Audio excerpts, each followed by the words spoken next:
Welcome everyone to the What's Left podcast. I'm John here with Jake and Brad. We are the punk rock garage band podcast, adding our voice resistance as loudly as we can.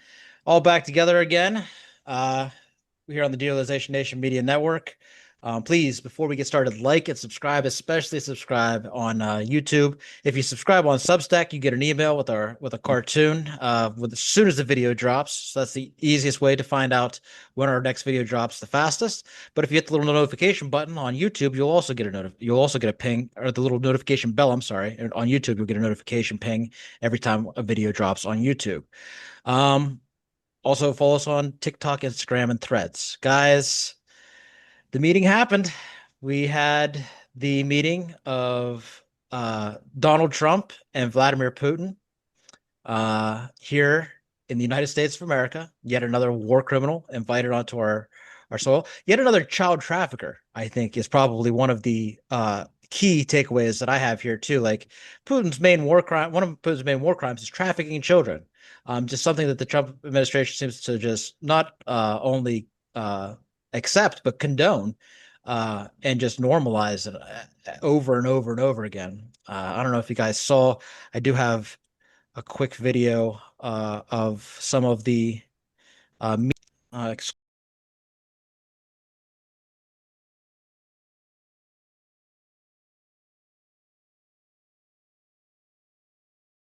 Yeah, exactly how it looked. Putin Mhm. had our American soldiers on their knees laying out a red carpet for him before he fucking got off his plane. I was torn to even like I don't want to show a picture of that. Hmm. I don't want to show a picture of that. It's embarrassing for our country. It's embarrassing. A literal red carpet. Are you fucking kidding me? And I mean, I'm old enough to remember, and I think you guys may be too, when President Zelensky came to the White House and was fucking berated nonstop in public on camera. But this, all behind closed doors, the press starts to ask questions. Trump tells him to get the fuck out. Isn't that some shit? Oh, it's some shit. And there's a point where they're standing on the tarmac, and the reporter's like, "When are you gonna stop killing kids?" Yeah. What a hero Uh, that person is, by the Yeah, way. and Putin was like, "I can't, I can't hear him." He's channeled his fucking inner Hulk Hogan. Yeah, Yeah, but and then too, like what is as he's getting off the plane, Trump is standing there clapping like a fucking seal for him too. Like and he had this big, fat, stupid smile on his face before the meeting happened. And then after the meeting happened, it looked like he had the soul sucked out of him. And I don't know about you guys. So I just really think real quickly that what happened in that meeting is Vladimir Putin showed him how much he has on him. And I think, yeah, seriously, honest to God, like he walked in and he said, listen, we like Jeffrey Epstein ran through Russian banks, right? Melania, we know there's so much Russian connection. The house that they had the dispute over that supposedly broke their friendship was sold by Trump to a Russian oligarch. We know the Russian connection exists. Like there's no ifs, ands, or buts about it. There are connections to people in Russia. They know things that are damaging to this president. I mean, maybe they're fucking pedophilia related. Maybe they aren't. Maybe they're child trafficking related. Maybe they aren't. It seems likely, though, based on who these people are, Vladimir Putin included, that they are related to these types of evil. And the way that Trump looked after that, like the ghost had left his soul. I've never seen the man at like not getting a ceasefire. I don't think means that much to him because he doesn't live in reality, so he can not get what he wants and still come away claiming victory. He does it all of the time. So I think something deeper went down inside that meeting. I don't know how you guys. I mean, Trump told us a week and a half ago that if Putin didn't make a deal when he came to visit, that there would be extreme consequences for them.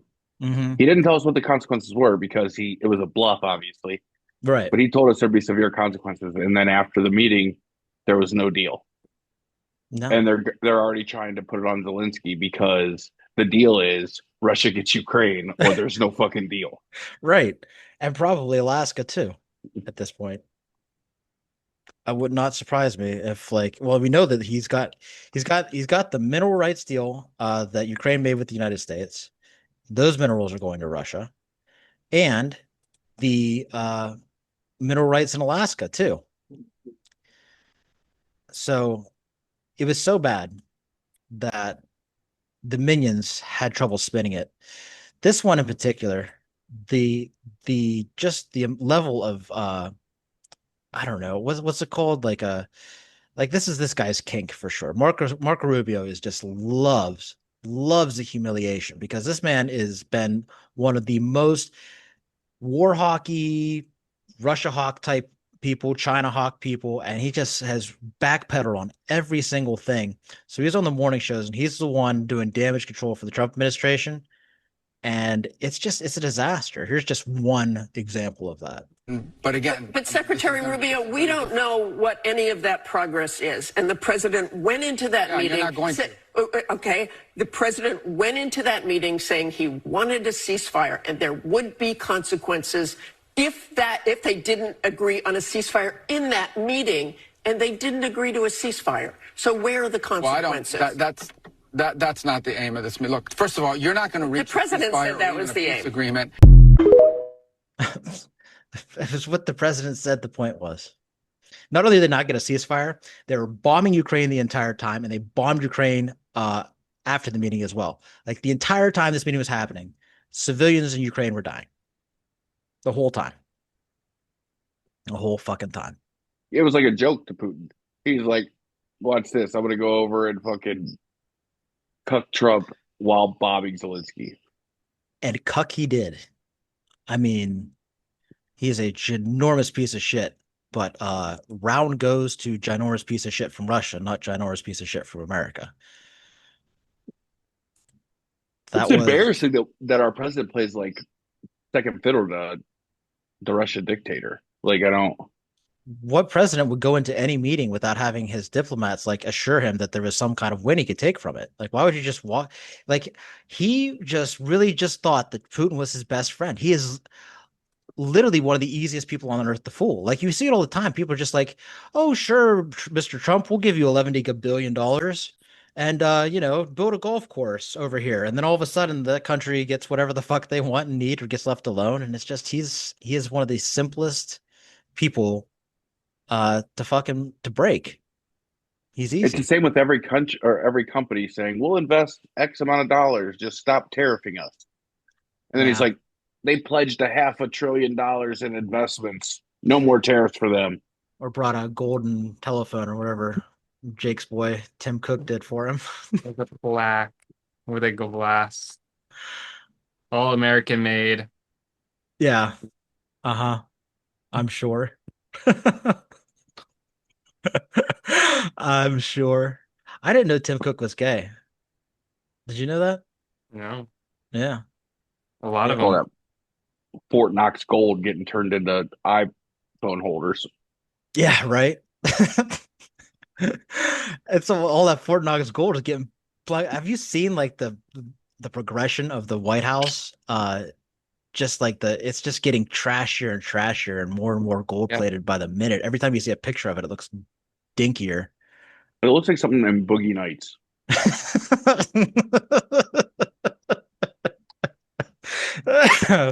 Oh, let's check if Fox News was flummoxed to say the least, because Trump was flummoxed. Like none of their talking points were available to them. In the interview after the fact, Trump literally said to Brett Baier, like, I wish I hadn't agreed to this interview. Like he didn't want to be there. He had no answers for him. Was that Baier? I thought it was Hannity. But maybe it was. It might have been Hannity. I get it. Yeah. You're right. It was. This joint news conference was anything but. It was not a news conference. There were no questions taken by either leader. We got more out of Putin than we did from President Trump. And I expect that we'll get the full picture when he talks to Sean Hannity. Very, very grateful that he is going to be giving the full readout here soon. And I think the big reason we're all kind of reeling right here is because we know nothing. Yeah, well, we know nothing. We have no idea what those points are that are agreed on. We have zero idea. Yeah, Brian, that was different for sure. Everyone else in this room was also surprised. We are at ground zero as far as knowing exactly what that agreement looks like. And we don't know if they blew off lunch or not. The president never misses an opportunity to take questions, and so we're sort of like confused by this. Kellyanne, I'll talk to you. Look, I think anybody's confused about how this went down is still wondering what happened at the end of that final Sopranos episode. Yeah. Mm-hmm. No, that made more sense.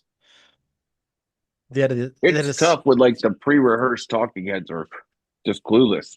Clueless. They are. I mean, they're defending nothing. They're defending a fucking moron. A fucking moron. So Zelensky's bringing back up this time. Um, 4 European countries decided that they're going to come with him, and they're not going to let. They're basically going to gang up on Trump and tell him what's up. And I don't think he's got any choice but to like. Well, I don't know. It's crazy because you would think like you'd have to humble yourself and recognize the fact that you got played like a fucking fool. And the next time that any fucking GOP anybody voter tells you that Trump is playing chess with any number of D's, you have fucking full permission to just slap them in the face. I He'll believe. he's gonna say something to the effect of like when all these European nations come with Zelensky, he's gonna say something to the effect of, "Well, maybe I'll just side with Russia." He probably will. Just to see like what his base will do with that. And they'll eat it up. You know they'll eat it up. They'll be like, Oh, yeah, for the sure. European countries are weak without America. Yeah. Sure. Sure. I mean, it's entirely possible. You know, that's what he wants to do because he clearly enjoys their company more than he enjoys the company of Europe. All these countries have continuing education, but we have bombs. Yeah, exactly. Mike Pence said he always dealt with the dictators with velvet gloves, and that's why dictators like him. But it's not they don't like him, not like that, you know. Just as friends. They don't want to. They don't want like a deeper relationship with him in any way. So, yeah, it was fucking embarrassing, and so we had to talk about it. Uh, Jesus. I really thought this was going to be his play. Like I really thought that him and Putin were going to like buddy up, and they were going to walk out of there with a ceasefire. And Did you? he was going to be like, of course, because you know Trump loves to be like, look what I did, you know. Yeah. And I really thought this was all play to make Russia seem like the good guy, and Trump to be the broker of peace, and then it just completely flatlined. Yeah. Yeah. Fuck. Yeah, it was bad. So, real quick, I want to talk about the gerrymandering thing. It's going to go to the Democratic supermajorities, House and Senate. It will pass. It'll end up on the ballot in California. It is currently not very popular with California voters, and I think it's because most California voters, like most of us, should be deeply uncomfortable with the delusion of our democracy. I think they're going to sell it because they did all the right things with the kill switch and the trigger. You know, it doesn't go into effect unless Texas does it, and then once it's done, it goes away. It goes back to the redistricting commission, and I think those things will get it through eventually. But I'm glad to know that like people aren't just like some people because it's if you just sit online like you get the impression that everybody is just like yeah do this and yes we need to do this and we need to be fighting in these ways. We shouldn't be celebrating it. Like this should come with like a fucking. And I think that Gavin Newsom, after his fucking circus of a press conference where he did a great job of drawing attention to the situation. I think he also added some gravitas, which I think was good too. So I'm going to give credit where credit's due. He's doing a good job of messaging it. He is doing a good job of fighting and doing the right thing. And other Democratic governors have yet to catch up there, but this needs to be treated with that gravitas. Like it's not cool. It's just not cool. It's not a good thing. And if we race the GOP to the bottom, I got news for people. I got news because we will lose that race. They are closer to the bottom than we are. They have already gerrymandered most of their state Senate seats, which is not something the Democrats have bothered to do. As we all know, Democrats haven't bothered to fucking run candidates in most districts for years and years and years. So in most states like Ohio, the supermajorities belong to the Republicans. They can get this shit done easily, quickly, and without any resistance. A lot of blue states have commissions. A lot of blue states have do not have supermajorities. So if we race them to the bottom, there are more red states than blue states, and we will lose that race. The best case scenario, if we race to the bottom and the entire all 50 states start gerrymandering, it's an L for Democrats because it's a draw at best. So the best strategy is to actually fucking campaign in these areas. Maybe the better thought is to come up with some goddamn ideas and preach them. Maybe the better thought is to be more like Zoran Mamdani and be yourself, be genuine, and speak to the camera, speak to the people, and get elected. I don't know. Maybe I'm fucking like, I don't know, holding on to something that doesn't exist. I really don't know. Maybe just take Bernie Sanders and find somebody 45 years younger than him saying the exact same shit. Yeah. Yeah, right. Don't veer off of this script. Right. This is the plan. You just can't be a million. We just don't want you to be a million years old in government anymore. Sorry. Get out of the way. Yeah.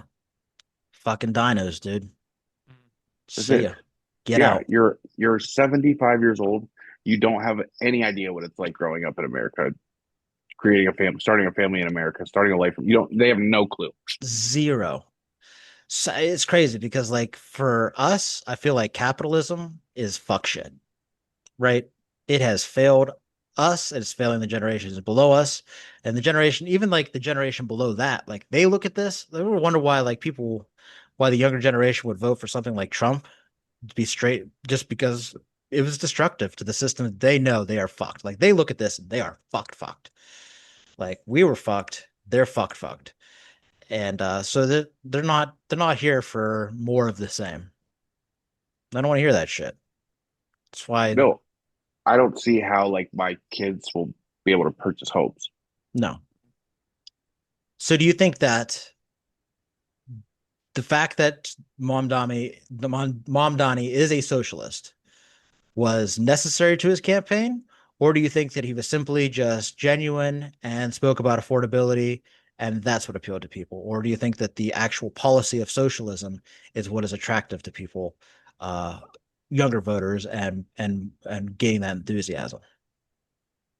I think that one thing that the presidency over the last 8, 12 years has shown us is that there is a lot of mismanagement of the taxes that we are paying into our government. And I think that these kids now, and our generation included, because I feel the same way, if we are collecting all this tax revenue, then let's build up our country. Let's help our homeless. Let's help our starving. Like, why are we continuing to build our fucking defense budget when there are starving kids in America? It just seems so simple. Like, why in the world shouldn't everybody be afforded a decent life? Like, none of us asked to be here, and now simply because of like the conditions that you were born into, now you just have to live this life. And like, we have the option to make everything better for everyone, and people are like, why not do that? Like, people don't. I don't want to go to work anymore. People don't want to work anymore. It's not cool to be like a hard working, like give your life to the man. Like, we're not on that shit. Like, I'm mad if I'm working 7 minutes of overtime a month. You know what I mean? Like, I don't want to do that. I want to be home with my family. I want to be out living. I want to be doing these things. So like, if we're getting taxed, let's make it so we can do these things with every other developed country in the world offering PTO that crushes what we get offered in America, offering maternity and paternity leave that crushes anything we're offering in America, all by like mandate. It's not like an option. Like, if you want to have a company in this country, then these are the rules that you will abide by when it comes to offering people leave from their job so Yeah. they can have a work-life balance. Like, that's what our generation is about. We're not here to slave for the system. The system has not helped us the same Nope. way that like the boomers and stuff got rich off the economy and the manufacturing boom and all that. Like, we don't have that. That's just not a thing for us. Nope. Yeah, y'all elected Reagan and ruined the economy, and now nothing will be great for us. Yep. Way to go. Way to fucking go. You had it so nice. Jake, what about you? You think that socialism was the key part here, or was it the other parts? Was it the good social media presence and the fact that he's charming and a good speaker? I think that helped him persuade people into the idea of his socialist policies. So I think he brought it to light, like in a way that we could understand, and it's not like this crazy ideal system. that's going to ruin everyone's lives, like they paint it out to be. Mm-hmm. And I think our generation just loved to see a young face who spoke about things that would actually help us and benefit us, the actual people, instead of some other crazy shit like putting money into the defense budget and stuff like that. So I agree. Yeah, I agree too. I think that, like, the thought of it being affordable to live in New York City is exciting to me. Like, I was like, oh, I mean, like, there's never been a thing. There's never been like, oh, I'll move to New York because it's affordable. Right. Not in my lifetime. Well, in my lifetime, just not in my adult lifetime. There was a I point. I don't even think Mamdani is that great of a speaker. Like, yes, he's very calculated in his responses, and you know what I mean. I guess he's genuine, but he's not like Barack Obama when it comes to like speaking. Like Barack Obama was captivating. Even like James Tallarico, I think, or James Talico in Tolerator. Texas. I think that he's more captivating than Mamdani is. I just think Mamdani was very like, these are the issues that I want to tackle, and this is the way that we do it. It was clear. Yeah. Yeah. Oh, I see. See, here's the thing, though. I think that it's important that he's not Barack Obama. I think we have a whole generation of politicians that tried too hard to be Barack Obama.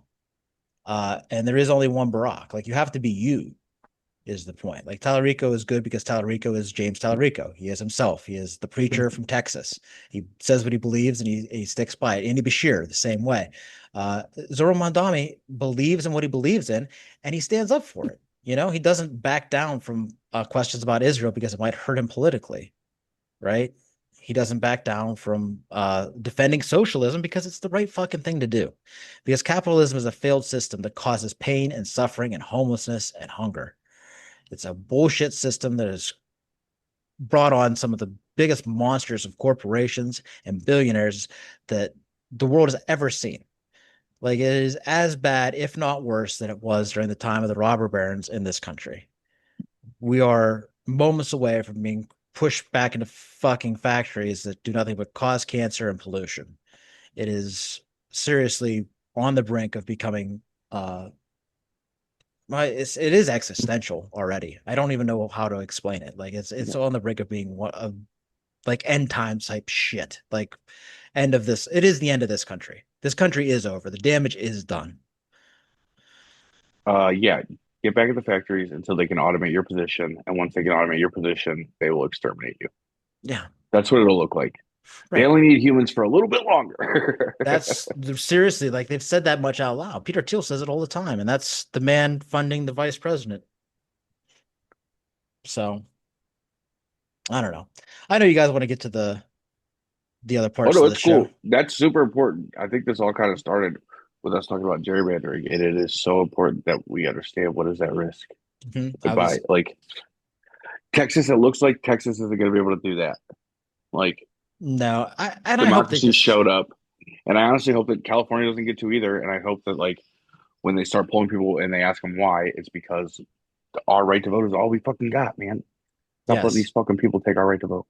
I pray to God that none of it happens because I want to see them go out and do their fucking job. I want to see them go out and fucking campaign. I want to see them have to come up with ideas. It is not enough to just be anti-Trump anymore. Mm-hmm. It just isn't enough. You have got to get out there. You've got to do the work. And I will tell you, nobody is vacationing harder than Congress right now since we're talking about it. Like, it has been 2 weeks. Like 2 weeks since they took off Congress? You can't find hardly a congressperson in the world out here making a state. I don't give a fuck that you're on vacation. Washington, D.C. is under attack by its own military. I feel like you can take the time out of your day to make a few public fucking statements. I feel like you could probably go back to DC and fucking stand in front of these things and make some goddamn noise. But no, that's all right. Sit by the fucking pool, enjoy your vacation while the rest of us work 50 fucking hours a week just to get to the median pay in our state. See what I mean? We're not on that anymore. We ain't on that We're not shit. doing that. Yep. We're not doing it. Socialism wasn't part of it. Socialism was it. It was the right messenger for sure, but it's the socialism is the point for a lot of people. And I know there's plenty of people who are comfortable. And for them, the thought of change and the word socialism is anathema. But I'm going to tell you right now that for most of us, fuck that. It's about change. It's about change in the structure of our economic system. That's it. It is. It's not, Just imagine what we could do if we cut our defense budget just in half. God almighty. Still be one of the strongest militaries in the whole world Yep. and cut our budget in half. Being able to invest, well, what they say it was $1 trillion investment in the military budget in the big beautiful bill, right? Yeah. So let's say it's only 500 billion fucking dollars Is that all?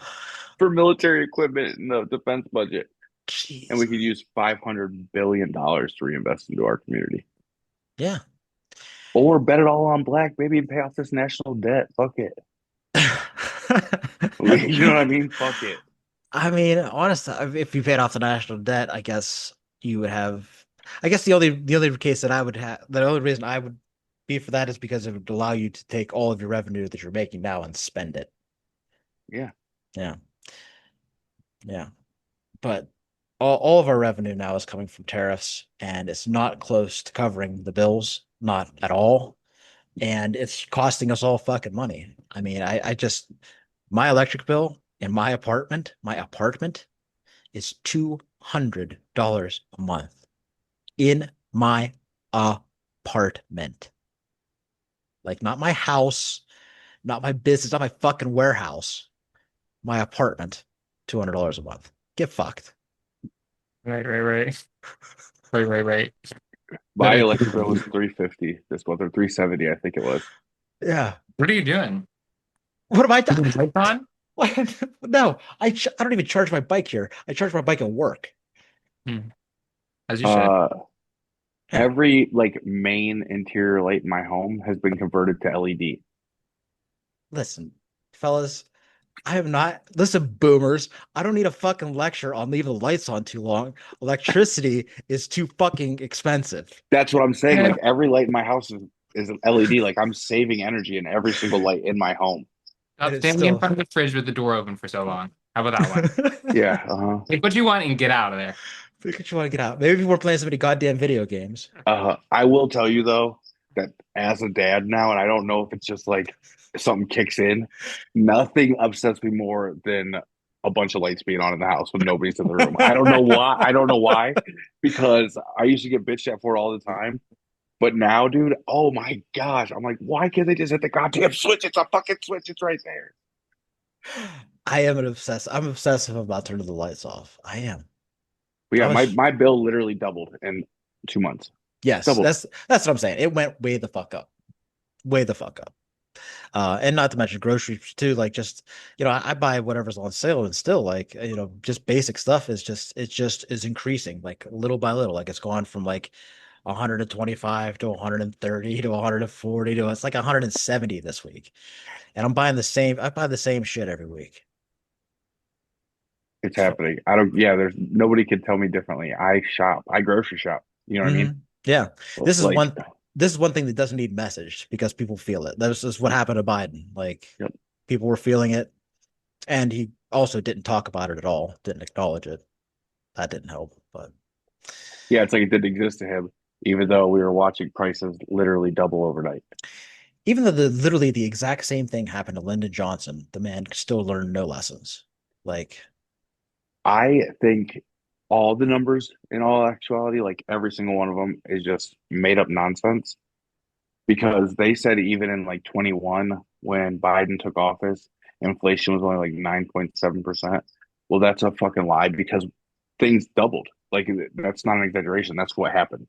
The price of things doubled. Yeah. In 2021. Like, that's just what happened. And they only called it 9.7%. Well, that's a lie, because that's 100%. The same way 145% tariffs at 145% of the price to the, you know what I mean? Yeah. No, I think it's intentionally misleading, and a lot of bullshit. What I do know for certain is that when you are, for the rest of us, none of these numbers seem to matter until there's a crash, and then we feel it. But when things are going well, we don't feel it, because wages are the same as they always were. I don't need a fucking tax cut. I don't need a fucking tax credit. I need a goddamn living fucking wage. I need companies to pay a living wage. Right? And honestly, Like prices be fine. I don't give a shit. Pay me more. Pay me more money. Like our percentage as working people in this country is nowhere near where it should be as opposed to what we've put into it. Well, we don't get out nearly what we put in, and billionaires are taking way more than they can use, way more than they are worth, way more than they have could ever possibly have earned. Nobody has ever earned $1 billion in their entire life. Not one fucking person is worth that. Not one. No. And the craziest idea that I'm gonna say on this podcast probably is this one right here. I said some crazy Because shit, so I I don't know, know. but The this bar's one, pretty like, high. people get real upset about this because like we do live in capitalism. But You're right. You tackle a lot of things, but do you not know what I come for mean? capitalism. Do not come for capitalism. So, but that's why you cap what these companies are allowed to make, and you tax them at 100% anything they make over this number, because then they have to put it back into the company, which means they have to give you more money. Yeah. Like, or they give it to the government. So it either goes straight to the government because they made over $1 billion, or it goes straight into its workers' pockets. Right. Because that's what you do. That's how you stop this. It's so simple, but you can't come for capitalism because Can't come that for it. sounds a little bit too much like, we're not going to talk about it on the podcast. Right, right. But, but either way, you cap what they can make, and you tax them at 100% over that. And they either give it back to their employees, or they give it to the government and let them misappropriate it.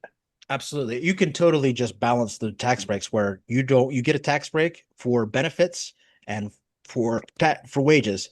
You get tax penalties for stock buybacks and fucking dividends. Like you don't like that. It's real simple.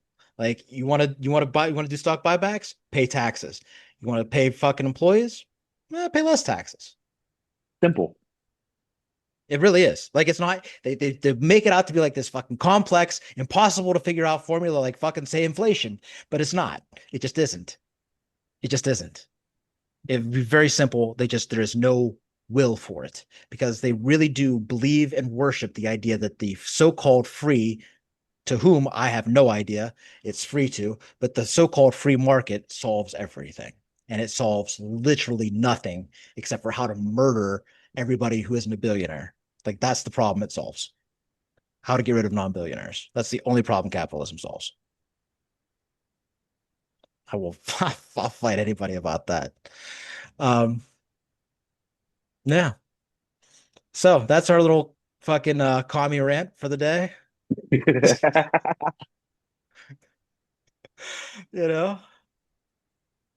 My fellow travelers, thanks for listening. Let's get weirder. Let's get weirder. Let's talk about some conspiracy theories. Let's talk about the strange things that people believe, even stranger than capitalism. It's well, maybe not actually. I think capitalism might still be the stupidest thing that people believe in. But let's talk about some of the other stuff. I know y'all are just champing at the bit. Who's Yeah, do yours first or Jake's first, but we're gonna go on about mine for a minute. Yeah, I think Brad should be last this time. Okay. Should I go first? Yeah, you don't ever go first. Go ahead. All right. So October 7th is a tragedy, and many people died. There was violence of all kinds, sexual. People were brutally murdered, taken hostage. But the responsibility for this has been laid squarely on the Israeli boogeyman, Hamas, right? And Hamas was certainly involved in October 7th. There's no denying that. But it does increasingly seem, and was talked about quite a bit in the aftermath of October 7th, but then has sort of faded away as the genocide rages on, that it really seems like Benjamin Netanyahu had a hell of a lot to do with it. Perhaps, maybe even planned it. So, my conspiracy is that Benjamin Netanyahu is, at very least, directly responsible for the attack on October 7th, right? John, we already talked about 9/11. Oh wait, never mind, never mind. Right. This And is a it's whole other funny. thing. I was something I was going to mention that because this is a man who, was involved in that lie. So this is not even outside of his realm of expertise. In fact, it's something that he's proven himself to be quite comfortable with. Uh, and it's something that, like, I don't know. There's just a lot of strange things that happened. So Israelis had a detailed document outlining Hamas's plan for the attack more than a year before it occurred. That's insane. But military officials dismissed the plan, considering it too ambitious for Hamas to execute. It's worth noting that it had been 2 years since Hamas had thrown a rock at Israel, right? And one of the reasons was they were getting paid. They were getting paid through a system set up by one Benjamin Netanyahu through the government of Qatar to receive money to use to let's call it govern the people of Palestine, because for Netanyahu, the better option for governance in Palestine is Hamas. Benjamin Netanyahu wants Hamas because Benjamin Netanyahu needs forever war to stay in power, because Benjamin Netanyahu is being tried for corruption, war crimes, and many, many other things. But as soon as October 7th happened, Israel convened a war council and a war tribunal, which locked out the ability of him to be removed from office.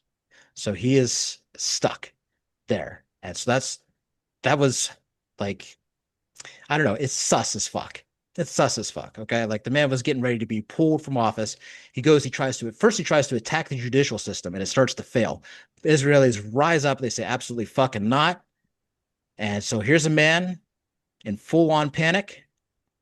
And whether he planned it or not, he definitely knew it was coming and did nothing about it, because he refused to take any responsibility for it. He's defended Israel's response to the attack and states that Israel fight until Hamas is destroyed, which we all know from 20 years of forever wars here in the United States that chasing after, a nameless terrorist organization can take the rest of your fucking natural life and will never, ever be completed. ISIS still exists, the Taliban still exists, Al Qaeda still exists, all these things still exist.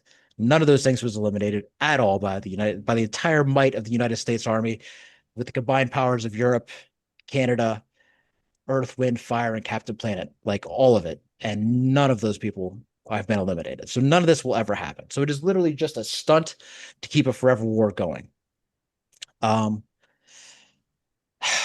Also, New York Times analysis described the Israeli military response on October 7th as poorly organized, which is odd because the IDF, if not organized.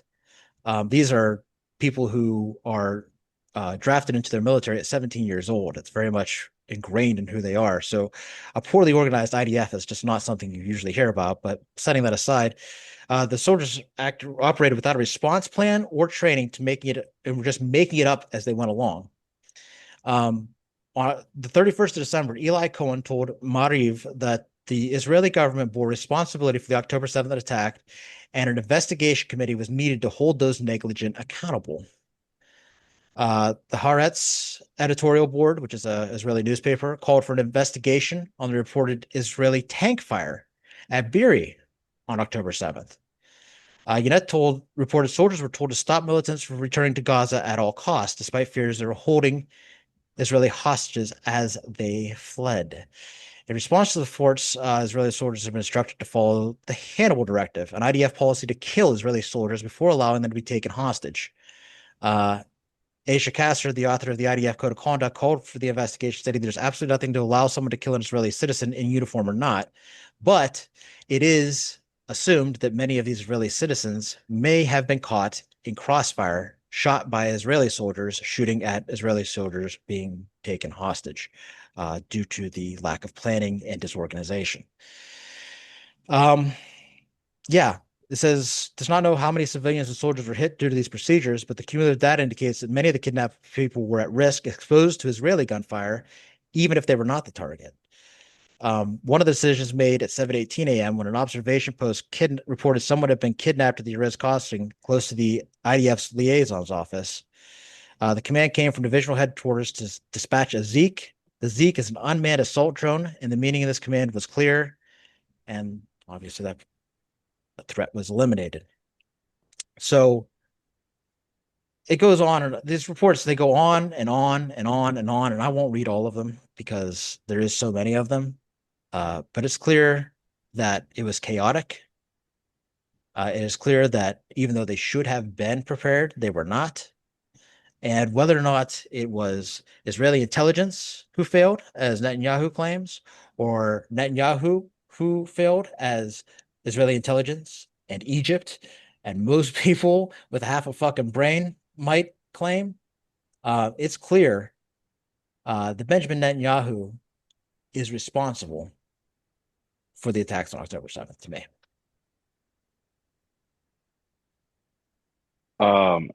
I am a firm believer that that's very possible.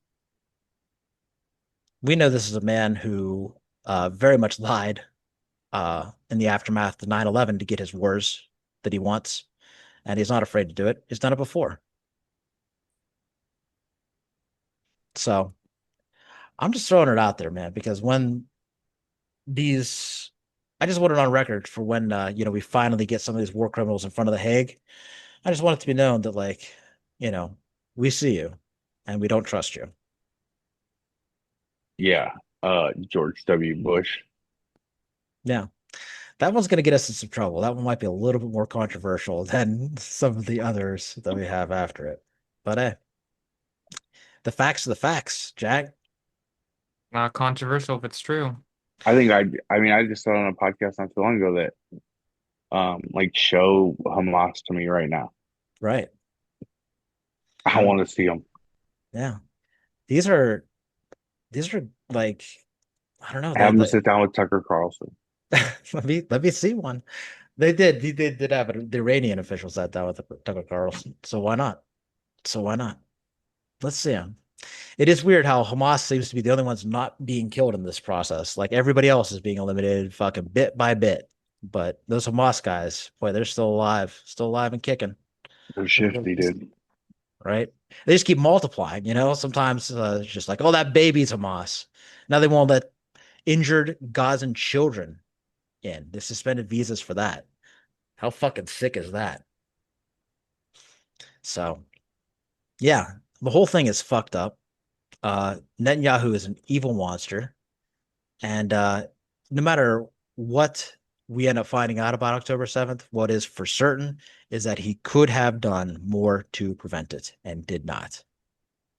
Did not. That's no controversy there. Yeah, and I'll take it a step further and say that he was actively involved in allowing it to happen. All right. I mean, I would not be surprised by that at all. I don't think that he'll ever pay for his crimes. I think that he'll die first, but I don't think that you're wrong in anything you said there. I know that these are all just satire or for fun. Yeah. Oh, but sometimes the truth just be what fun. hidden. Muy divertido. Yeah. So much fun. Yeah. Oh. All right. Let's try out Jake's for size. Okay. So I don't know if you guys know about this band. They were a little bit bigger than Jesus. We're talking about the Beatles, and Paul is dead. Paul was replaced on November 9th, 1966. On a Wednesday, he died and was replaced by Billy Shears. Billy Shears. So Paul left the studio as an argument with the other boys, and he stormed off, drove away, slid on an icy road, decapitated, dead. And they had a little competition, lookalike competition. Who was the closest looking to Paul? And they hired this man, Billy Shears, taught him, coached him, learned everything about him, replaced him. So they left multiple hints in their albums and the songs, and I will share the first album. We'll go over the albums first. So our first one is Sgt. Pepper's Lonely Hearts. The first thing we can point out is Paul is holding the only black instrument, the black flute. This is said to be a funeral, and he is in the center. The hand above him, I guess, is some symbolism as someone dead if they hold their hand above their head. I didn't look into that one too much because it's not as fun. It's just not as cool. There is in the yellow flowers is a left-handed guitar. Paul is the only left-handed in the band. And in that, if I could write on it, it says Paul. There's a Paul in the flowers.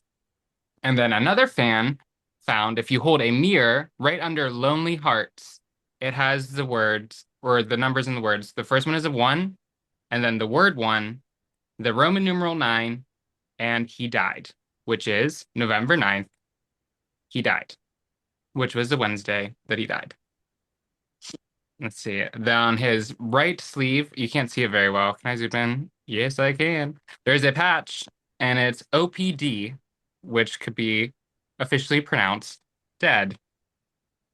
Let's see if I can zoom into the flowers, see if you can see Paul a little bit better. Paul. Now let's go to the back of this album.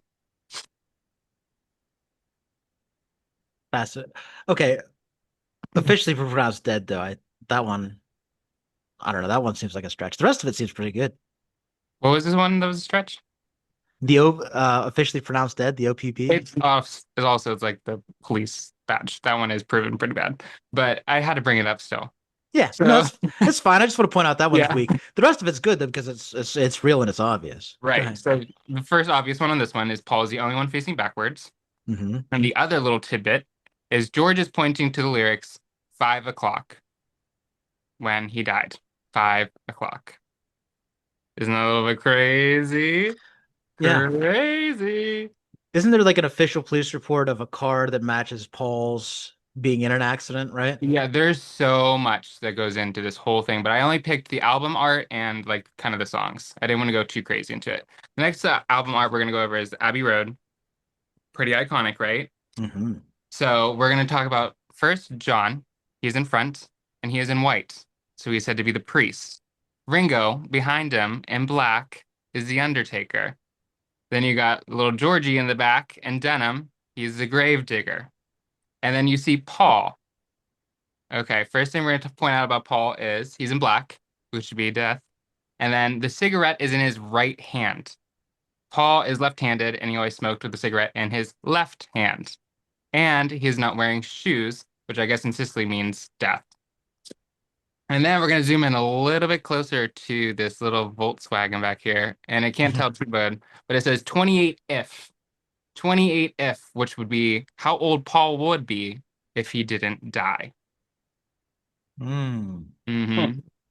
Crazy, right? Crazy. Pretty good. I'll say the cigarette thing though, like if that's the picture, like it wouldn't be in the picture if it was in his left hand. Yeah, but who ever switches hands when you're smoking a cigarette? I never use them. I can't flick it as well. You know? Sure. No, but a lot of times you go to your offhand because you're doing something with your He's also out of step. So Jake, you smoke, but you never smoke like 3 packs a day like I did. I smoke with everything but my toes, okay? right. Smoking while you're doing other things, you smoke with your head under the hood of the car. You use both hands. All right. Well, let's go into the music. So, in Sgt. Pepper's, the first one, track 1, you can hear them singing Billy Shears, Billy Shears. The album Magical Mystery Tour. Oh, I guess I didn't get a picture of this one. Well, he's the only one in black in that one. The stars in that one. There's a phone number, and when people called it, it had some weird messages or claimed to have cryptic messages. Some people said it was Billy talking to them. Uh, there's some crazy stuff. And then like in the US version it had like the booklet inside of it. And a lot of the pictures had people with their hands above the head or whatever, Paul's head. Mm-hmm. On page 13, Paul had no shoes on and they were bloody. Crazy. And on page 23, They're all in black suits. They had red flowers. Paul had a black flower, which usually symbolizes death. Yeah. Yeah. All right. In the songs, there's in the I Am the Walrus. You can hear Paul is dead. Ha ha. If played backwards on certain tracks. And Strawberry Fields Forever. You can hear these are all if you play them backwards. I guess people say that they boosted sales because people would ruin their records playing them backwards, so they have to buy multiple, so they would increase sales. That's like the debunk of these. But if you play in Strawberry Fields Forever, if you play backwards, you can hear John saying, "I buried Paul." In their White Album, their one is I'm So Tired, and there, if you play this, one of the songs backwards, it says, Paul is dead, man, I miss him, man, I miss him, man, I miss him.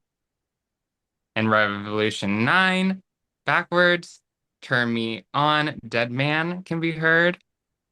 And let's see, where else is there? There's more. I just don't have them all. There is so much that goes into this one. And if you could say that they did all this to promote sales and like boost their sales because people had to buy multiple albums, they love finding these messages. It was like a whole game to like their whole fan base. But some of them were eerily creepy. And if you want to play the video of like the video of Billy and Paul side by side aging, like their face shape is different and everything. Paul's still alive to this day and he's still making music and touring. But is it Paul? Or do they call him Paul sometimes? So I got that video. We'll play it. Because I don't know. He's only scratching the surface too. I know people have said that they grew beards at a certain time because Billy had to get plastic surgery done, so they all had to have beards, so it didn't look weird that Paul was the only one with a beard. There was like other times where he had to get his hair cut because some of the other ones didn't have it. Like it's crazy. Like this one goes so deep, and I could talk about it forever, but like it's too much.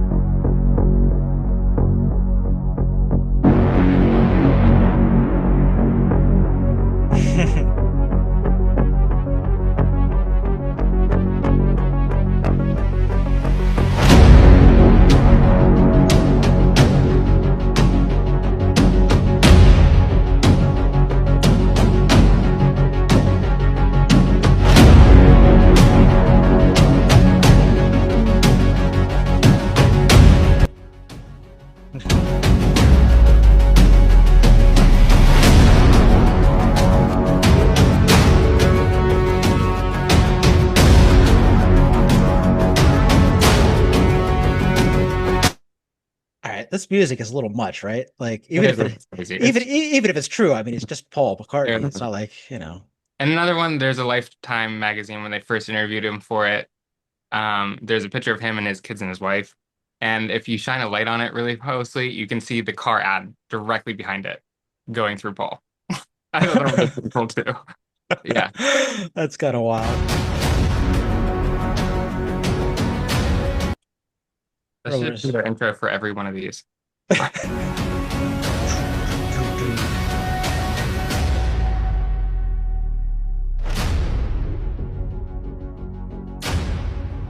Man, you better not avoid it. Last year or two. Paul is dead. Paul is dead. So is Avril, but that's a whole different story. Brad, how do you feel about this one? Because I'm gonna tell you, this is one I've always kind of believed. I have kind of believed it too. I also think they had to, like, at the time, if that was true, they had to make it seem like it never happened. You know what I mean? Like they couldn't stop what the Beatles were at the time. It would have been like devastating to the whole operation. So, to play my own devil's advocate, if this was true, Billy would be the one that wrote their biggest hit, Hey Jude, not Paul. Or it was written beforehand and performed by Billy. I guess. But still. Like I don't in the know. Beatles sense, they had to like, we're the Beatles. Like they had to, yeah, you know what I mean? They couldn't just stop the Beatles. Like they were the biggest thing in music. They had to replace them. Yeah, Yep. and then they did too. They kind of backed out, like, they backed out like at the peak, which is odd, because musicians love music, and you see that they continue to tour individually. Mm-hmm. It's weird. It's definitely weird. It also makes perfect sense too that they're just like some of the greatest promoters of all time because they were. They're great entertainers. They're very smart. It's also very possible, also very possible, especially John Lennon, who I think a lot of Paul's music is more my favorite, but like John is clearly like a fucking genius too. So I don't know. I could see that one going either way, but the idea that Paul is dead is, I don't know. When you look at that old lady that plays Paul now, it seems kind of convincing. Right? It looks like a mask. It Like a does. Halloween mask you'd buy of Paul McCartney is what Paul looks like now. Yeah, like got left out on the driveway. Uh-huh. Do you think you could get him to sign something Billy Shears? Oh, you don't have that kind of money, Brad. I want to go. I'm getting VIP to the next McCartney concert, and I'm fucking having him sign something Billy Shears. I bet Taylor Swift's got a left-handed Billy Shear signed guitar. I bet. Didn't even break the bank. All right. Fucking do it. Are you ready? No, go. All right. Jesus. So mine is wildly controversial. But I didn't even really know it was a thing until Kyrie Irving started talking about it. I swear I didn't even know that this was like a real thing that people thought. Like I was like, this is imagination land, right? And then Kyrie Irving, who's like a prominent athlete, was like, actually, the Earth is flat. Kyrie Irving has said a lot of things, Brad. He has. One of them is that the Earth is flat, which is what brings me to the topic for this evening, which is that the fucking Earth is flat. Nah. Roll the clip. Roll the clip. Must Give I? it to the people. I did make promises. I made certain promises. Oh, Christ. There you go. 30 short proofs that the Earth is flat. Follow if you're curious why people believe in it. Look at how sun rays break through the clouds. See the angles? They spread out in different directions. That suggests the sun is not as far from the clouds as we're told. If the sun were 93 million miles away, the rays would appear parallel. Airplanes always fly straight. On a globe, they'd have to constantly tilt downward, otherwise they'd drift into space. Water always levels itself. If we were on a sphere, oceans would be in constant chaos, but they're calm. There's a huge difference in temperature between the equator and the poles. On a flat Earth, the sun circles above the equator, which would explain the heat. If the sun were really that far away, the temperature difference wouldn't be so extreme. The temperatures on other planets also seem strange. For example, Mercury is colder than Venus, even though it's closer to the sun. The horizon looks flat at any altitude, no fisheye lens. You can see this from high-altitude balloons. Ships can see lighthouses from very far away. On a curved Earth, this shouldn't be possible. Some flight paths don't make sense on a globe, but they look much more logical on a flat Earth map, like Sydney to Johannesburg. Especially when crossing the Pacific, wouldn't it be easier to fly straight across? And look at how flights avoid Antarctica. Strange, right? It looks like they're hiding something, but these routes make sense on a flat map. We see full moons in the day, even when Earth is supposedly between the sun and moon. That's not how shadows work. Why is the sun so bright during the day? If other stars were even brighter and bigger, shouldn't the night sky be just as bright? They say the planet spins at 1,000 miles per hour, plus the sun moves, plus the galaxies spin. That adds up to insane speeds. Yet we feel nothing. Wouldn't there be chaos? Planes shouldn't fly the way they do. They'd either reach too fast or miss their destinations. Weather doesn't seem affected by gravity. If Earth spun that fast, weather would be completely unstable. Bullets shot straight up land only a few hundred meters away. With rotation, they should land far off, even kilometers away. With that kind of spinning, water should fly off into space. Just watch how water behaves on a spinning tennis ball. Imagine we're in a vacuum, like they say. Look what vacuum does to sealed tanks. If Earth were in space, wouldn't it collapse too? Lasers shot over long distances stay level, they don't curve. Terrain may affect the result, but not Earth's curvature. Star positions haven't changed in hundreds of years. There's no visible parallax. Constellations stay the same. At the North Pole, Polaris always stays in the same place, and stars rotate around it. Strange if the universe is expanding. NASA talks about planets in other galaxies, but we don't see a single space station in real footage. When building long railways, even over 13,000 kilometers, they don't account for any curvature. If Earth were a globe, canals would curve and water would flow off somewhere. But canals like the Suez look flat and motionless. Gravity? Have you ever seen actual, direct proof of it? Ask AI sometimes, it even gives flat Earth info. Try it yourself. Many proofs for the globe are questionable, like in Antarctica, where shadows shift in seconds. Edited images of the globe. Pause and look, something feels off. CGI is used in every globe Earth video.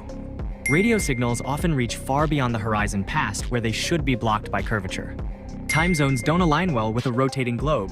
Neighboring regions with the same sun position often have very different local times, which fits better with a man-made system for a flat map. Once you see it, you can't unsee it. The Flativerse app will change how you view everything, from Earth's shape to your place in the universe. Tap into maps, simulations, and secrets they keep hidden. See it for yourself. Link in bio. Not gonna lie, I had no idea that video was an ad for that weird ass app. No way. Almost like it's for a bunch of bullshit for profit, but go ahead. Yeah, but I mean, 29 valid points ain't bad. You know what I mean? You know what I mean? No, Valid score. I heard nothing. We were all stupid for having heard it. I do, obviously, I believe that we live on a globe. Okay. Okay. Unless we don't. Hey, there's options, and I like to know both sides. That's all I'm saying. That's exactly it. I don't ever want to hear the word both sides as long as if I fucking live. I just want to hear the argument for both because I feel like we've just been lied to about so much from our government that why wouldn't this be just one more thing? But also, my whole life I've been taught that we live on a fucking globe. Yeah. Yeah. They really thought you just like sail off the ends of the earth. Yeah, well, unless there's something there.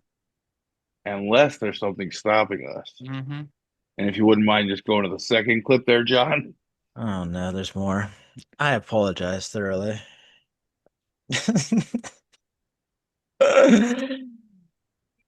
Man, I'm just glad we're getting this over with. I've been threatened with this for weeks now. I know, I feel so much lighter getting it off my back. I still haven't convinced you that Antarctica isn't a continent, but an ice wall that surrounds our level, flat realm. Well, stick around. We're going to get into it a little more. And hey, that's a funny name for an island. Yes. Let's start by looking at this little known fact. Do you know that Antarctica is the highest continent on Earth? The average elevation is 8,200 feet. That's pretty interesting. Not only is it the highest, but it's the highest by a landslide by over 1,000 feet. Now, why would that be? Could it be that you're living on something like this, where water lays level like it always does, and it's surrounded by a container known as Antarctica? You need to ask yourself, have you been programmed to believe something that isn't true? Because we always see that water lays level. It never looks like this, no matter how far you can see straight out or left or right. Water is always level. And did you know in 1946, the United States government sent a fleet of Navy ships down to the Antarctic ice wall and not continent in a little operation called Operation High Jump. That's a curious name for a continent. Who blazed the way for Operation High Jump, the great expedition of 1946-47. Admiral Byrd was officer in charge of the project. The rest of the Argosy pushed on, right up to the ice barrier of the Ross Sea. Up to the ice barrier of the ice barrier of the Ross Sea shelf. You see, they say that operation was about potentially seeking out and destroying a German base down there. But what I believe it was is exploration past the ice wall and seeing what was beyond, because we didn't know at that point. And what I think happened is they found the firmament. They found the barrier keeping us all here in this realm. Because the stories that came back after Operation High Jump were highly suspicious. They talked about seeing alien crafts and things like that, even to the point where Admiral Byrd put out a statement saying that he was worried that attacks in the future could be coming from the air, not the sea. You see, I don't think this Operation High Jump was about anything but testing the limits of where we live. Just like the Tower of Babel in the days of old when they were trying to reach the heavens. Yeah, that very real thing that happened. See if there's a way out of this realm we live in. Just like SpaceX and NASA are doing when they're sending things up to test the firmament. They're not going to space because space isn't what you think. You've been programmed to think that we live in this realm with infinite space, and you're programmed so deeply that you believe water can curve over a ball and that we're moving 1,000 miles per hour. It's not true. We live in a level, flat realm, where Antarctica isn't a continent, but an ice wall that surrounds you. And if you like this content, or things like it, and you're interested in some gear... God fucking damn it. Nope. Period. John, here's the thing that I'm noticing, is that you're really coming into this closed-minded. You're just not willing to listen to what we have to say. You seem very negative. What is the biggest one that is stopping you from leaving? I mean, outside of all of it, all of it. Okay. All of it. Literally none of it makes sense. I have literally watched multiple fucking cameras attached to multiple fucking projectiles being shot into the air where you can look down and you can see that the Earth is clearly a fucking globe. It's not like I've seen it. I've seen it with my own eyes. Take a fisheye lens and do whatever the fuck you want. You can I've never seen film on a GoPro. It's crazy how things look curved. Outside of this itty bitty, teensy weensy, tiny corner of the internet, you can go anywhere and hear any of those theories debunked thoroughly with real science. None of this. No, it's just the science that you've been programmed to believe, John. Yeah. They got history wrong. Who's to say we didn't get another thing wrong? I'll say it. I'll be the one.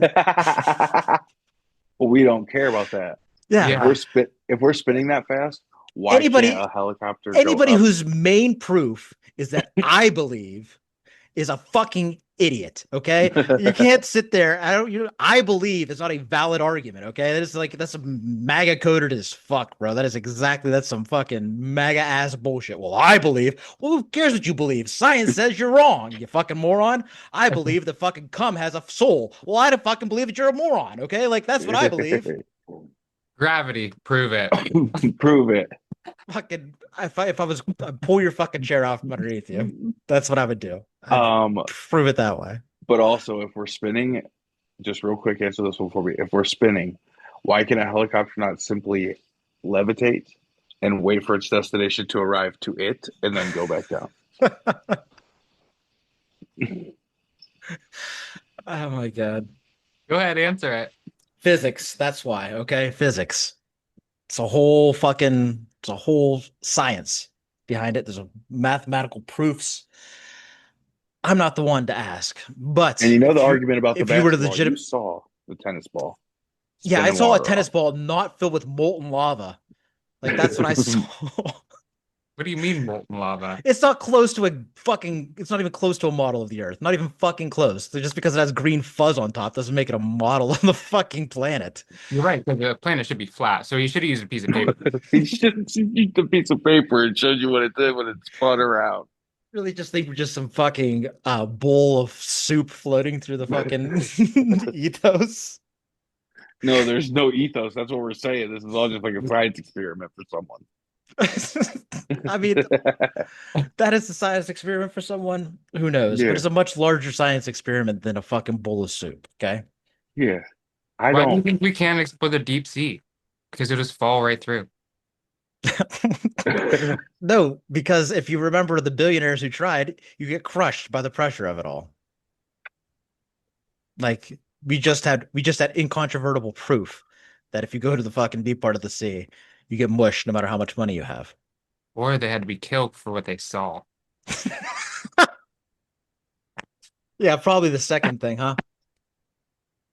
Yeah. All right. Are we done with this? Or do you feel like you have to say something else about I love defending it. I do too. I do too. You know what I mean? Like, I don't believe in it, but like, if you come for flat earthers, I'm like, fuck, no, to hell with you, dude. To hell with you and your mumbo jumbo globe life. How many people have sailed that far past the Antarctic? Tell me. Probably a handful of people. And how many made it back alive? The seas are a scary place. Yes, the seas are a scary place. So not a lot of people can go out that far. And they make it back. No, they cannot. I don't see what that proves. Fucking nothing. We don't know if you can go one way the whole way. Because it's too hard. Actually, the globe has been circumnavigated. We what? Don't. People sailed around the world. It's been done.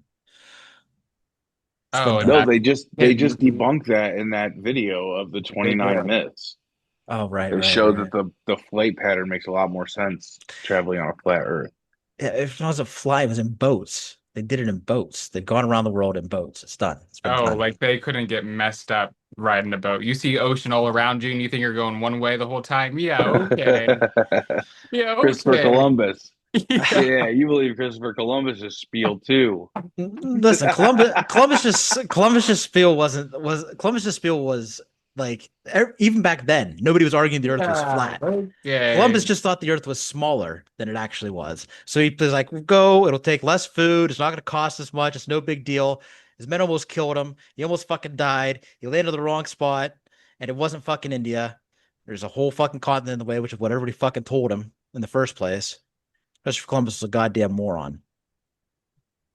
That's what's true. And he probably did believe in the flat Earth theory because he's fucking stupid. And this is what's crazy. Like, this is you guys enjoying defending this. I really believe that is what does MAGA influencers actually do. I don't think they believe a goddamn word of it. I don't think you can't sit there and look at Donald Trump and go, "What a fucking dude that guy is! What a fucking look at that dude he's John Wayne and fucking high heels. Like, he's nothing, dude. He's a fucking pussy." It's even more fitting because I only believe in flat Earth if you say that you don't. Yeah. You know what I mean? Like, yeah. Just to argue the point, I just enjoy, like, I'm telling you, that's a good laugh. Half of MAGA. Half of MAGA is that. Half of MAGA is people who just know that it pisses you off to fucking defend Trump, and so they do it. Swear to God. Agreed. All right. We could be done. Let's go to the fun. That was so much fun, though. So glad we talked about flat Earth, John. You'll be a believer soon enough. You will. No. All right. Yep. Yeah, definitely not. I'm just gonna send you flat Earth theories infinitely now. You're gonna have to find a better fucking vessel than whoever that moron was. All right. Well, I'm gonna get somebody important. I'm gonna download the app. All right. Let's start with this atrocity. I caught a piece of this. I want to download the app. This is definitely one of Jake's. Yes, it is. I could tell because it's food.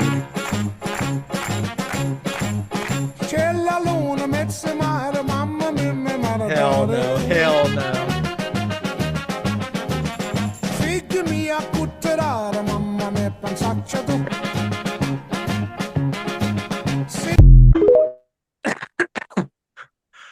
I'm simultaneously disgusted and also kind of want to eat it. Right? Makes you want to do it. Yeah. That is one of the best, trashiest meals you can make, is that cheap ass mac and cheese with little pieces of hot dog in it. Beanie wings. I love that shit. Mm-hmm. Dude, I love blue box mac and cheese. Yeah. Yeah. Louis Primo, though, that was sort of, I don't know. That felt blasphemous. It felt wrong. All right. What do we got?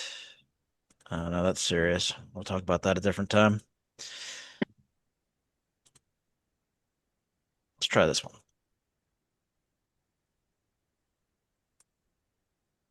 Patrick! Where do you think you're going? I was just... No, you're not. You're going to the Krusty Krab. No, you're not. Dude, that's like... No, you're not. Oh my fucking god. That video is so funny, dude. Yeah. People who cut themselves off from other people because they're different miss out on so fucking much. Oh my gosh.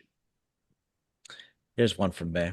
Strong waterproof tape that's clearly the best way to patch, bond, seal, and repair. Yeah. I almost sent you that earlier. Slap a little fascism on it. That'll fix it. Ugh. God, I fucking hate this system. I really do. What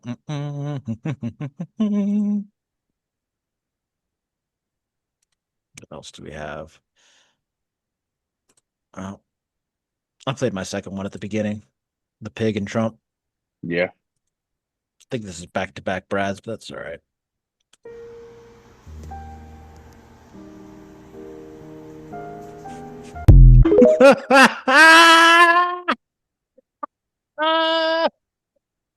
No.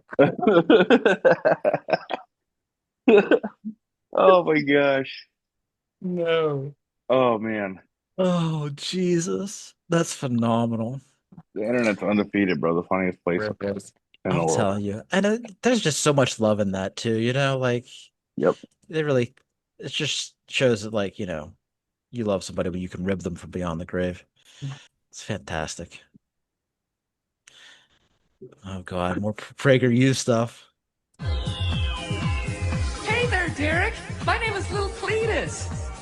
I'm just a regular kid who wants you to know the real truth about child labor laws, okay? Okay. They're silly and outdated.